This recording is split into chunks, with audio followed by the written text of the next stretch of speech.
இந்த அதிமுக வந்து 2 பிளவுகளா வந்து இருக்காங்க இல்லையா சார்? எஸ்பி வேலுமணி கிட்ட சில பேரும் இருக்காங்க, எடப்பாடி அவர்கள் கிட்ட சில பேர் இருக்காங்க. இவங்க சட்டசபையிலும் பிரிஞ்சு உக்காந்து இருக்காங்க இல்லையா சார்? இந்த கட்சியோட எதிர்காலம் எப்படி இருக்கும் சார்? இதுக்கப்புறம் கட்சியின் எதிர்காலம்லாம் நல்லா தான் இருக்குங்க. அதாவது எம்எல்ஏக்கள் கொஞ்சம் பேர் வெளியே போவதாலோ அல்லது இப்ப ஆம் ஆத்மியில கூட ராஜ்யசபால 7 எம்பிக்கள் வந்து ஆல் ஆஃப் ஏ சடன் பிஜேபியில போயிட்டாங்க.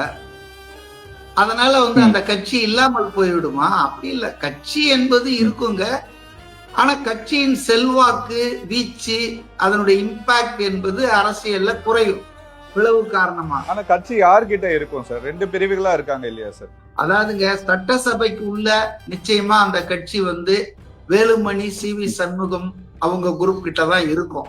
ஏன்னா they have proved that they are having majority support of ADMK MLAs inside the assembly. 47 25 அவங்க கையில இருக்குதுன்றத அவங்க ப்ரூவ் பண்ணிட்டாங்க.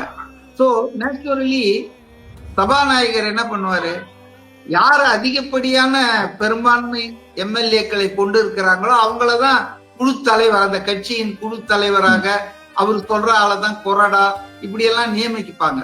அதனால வந்து ஃபர்ஸ்ட் ரவுண்ட்ல வந்து அதிமுக உள்கட்சி இந்த பிளவு அரசியல்ல ஃபர்ஸ்ட் ரவுண்ட்ல வந்து இது எஸ்பி வேலுமணி, சி.வி. சண்முகம் அணி தான் வெற்றி பெற்றதாக தெரிகிறது.